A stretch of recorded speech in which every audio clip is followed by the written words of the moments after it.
لله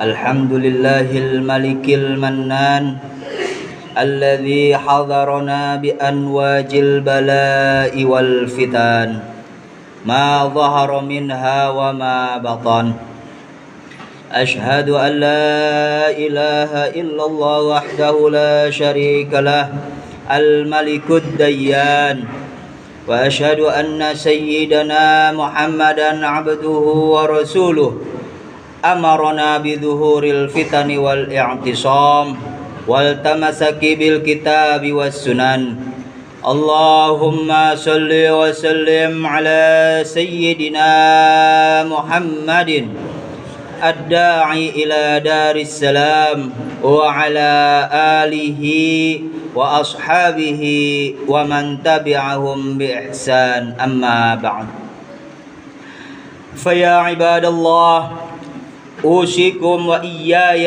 بتقوى الله في السر والعلانية بالطاعة والعبادة وترك المعاصي والطغيان واعلموا أن الدنيا دار الابتلاء والامtihan.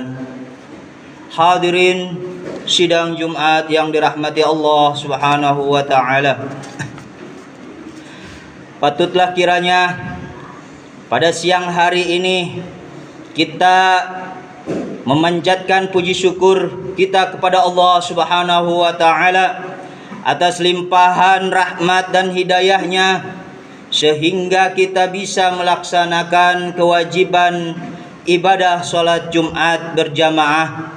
Untuk mewujudkan rasa syukur tersebut, marilah kita berusaha meningkatkan takwa kita kepada Allah Subhanahu wa taala dengan cara melaksanakan semua perintah-perintahnya dan berusaha meninggalkan semua larangan-larangannya. Takwa ini harus kita wujudkan dengan sebenar-benarnya takwa sebagaimana firman Allah Subhanahu wa taala, ya ayyuhalladzina amanu taqullaha haqqa tuqatih wa la tamutunna illa wa antum muslimun. Hai orang-orang yang beriman, bertakwalah kalian kepada Allah Subhanahu wa taala dengan sebenar-benarnya takwa, dan janganlah sekali-kali kamu mati melainkan dalam keadaan beragama Islam. Hadirin sidang Jumat yang dirahmati Allah Subhanahu wa taala. Salah satu cara agar kita bisa hidup tentram dan bahagia adalah memiliki sifat qanaah, yakni merasa puas atas pemberian yang sudah kita terima. Kepuasan itu ditunjukkan dengan rasa syukur serta menghindari daripada kerakusan. Qanaah adalah salah satu cara untuk mengendalikan diri di tengah gemerlapnya dunia yang semakin menggiurkan. Sebagai seorang muslim, sifat ini harus kita miliki supaya kita tidak terjerembab dalam kubangan kehidupan dunia yang penuh tipu daya ini. Kebanyakan di antara kita masih banyak yang belum menyadari akan pentingnya qanaah. Terbukti masih rakus dalam memburu harta dan juga jabatan. Padahal kita semuanya tahu bahwa harta pasti akan habis dan juga jabatan akan digantikan. Alasan klasik selalu muncul ingin hidup bahagia dengan semuanya itu. Namun karena tidak qanaah, yang namanya kebahagiaan tidak pernah kita temukan. Qanaah adalah harta yang tidak akan habis dan simpanan yang tak akan lenyap. Sebagaimana ungkapan hikmah Abu Bakar Al-Maghribi, bahwa orang yang berakal ialah orang yang dapat mengatur urusan dunianya dengan sikap qanaah, dan mengatur urusan akhiratnya dengan penuh semangat, dan mengatur urusan agamanya dengan syariah. Hadirin sidang Jumat yang dirahmati Allah Subhanahu wa taala. Ketika kita memiliki sifat qanaah, maka semua yang ada akan terasa cukup. Sebagaimana pendapat Syekh Zakaria Al-Ansari bahwa qanaah itu merasa cukup dengan apa yang sudah diterima dan memenuhi kepentingannya, baik berupa makanan, minuman, pakaian, dan lain sebagainya.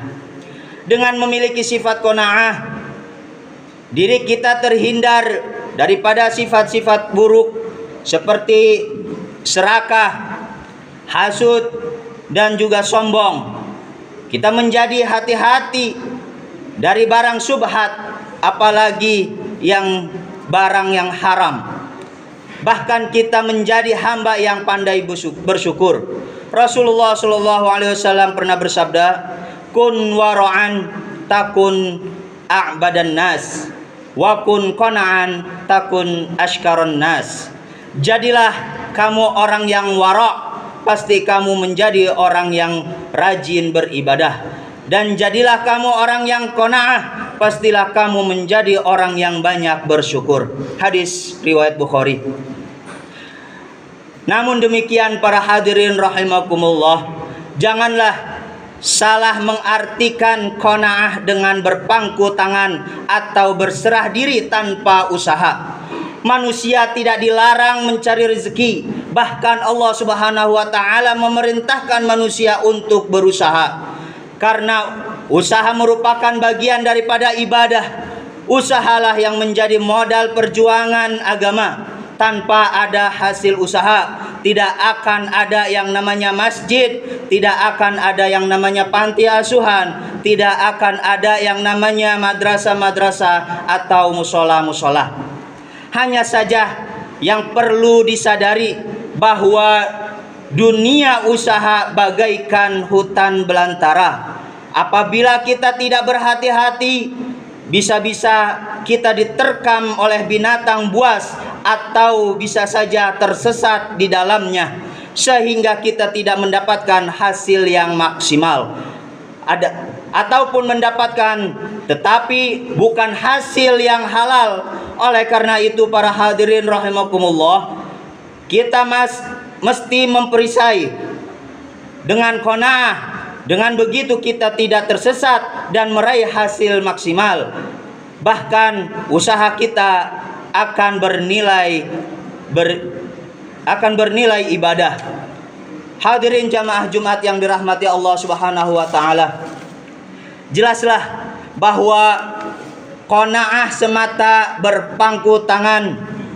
Justru sebaliknya, qanaah adalah keyakinan penuh kepada Allah Subhanahu wa taala yang Maha Kuasa, mengatasi segala keperluan manusia dan menentukan bagi hambanya. Jika ternyata ketentuan itu tidak sesuai harapan, maka bersabarlah. Itu bertanda Allah Subhanahu wa taala sedang menguji kesabaran kita. Kita tidak boleh berhenti berusaha, namun tetap berusaha sekuat tenaga selama nyawa masih dikandung badan.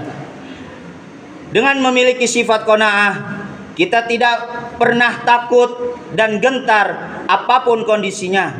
Kita akan tetap sabar dan penuh keyakinan, karena yakin akan janji Allah Subhanahu wa taala di dalam Al-Qur'an surah Hud ayat 6. Tiada sesuatu yang melata di bumi ini melainkan di tangan Allah rezekinya. Kenyataan hidup memang tidak selalu sesuai harapan.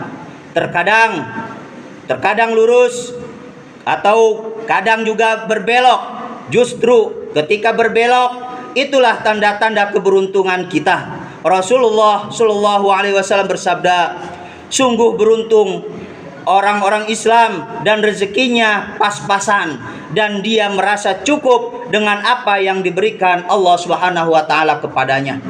Rasulullah Shallallahu Alaihi Wasallam berpesan kepada Hakim bin Hizam, harta memang indah dan manis.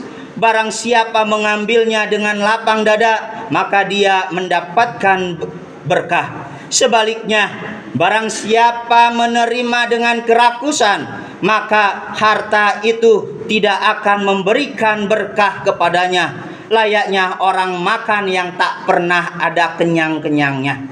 Hadirin sidang Jumat yang dirahmati Allah Subhanahu wa taala, demikianlah khutbah Jumat kali ini semoga dapat menjadi pertimbangan dalam mengarungi kehidupan kita sehari-hari yang semakin terasa penuh sesak dengan berbagai persaingan dan tuntutan. Semoga kita semuanya termasuk muslim yang cerdas, muslim yang dapat mengendalikan diri dan nafsunya dalam menghadapi dunia. Amin amin ya Allah ya rabbal alamin. Barakallahu li wa lakum fil Qur'anil azim wa nafa'ani wa iyyakum bima fihi minal ayat wa dzikril hakim wa taqabbala minni wa minkum tilawatahu innahu huwas samiul alim. Aqulu qouli hadza wa astaghfirullahal azim li wa lakum wa lisairil muslimina wal muslimat wal mu'minina wal mu'minat fastaghfiruhu innahu huwal ghafurur rahim.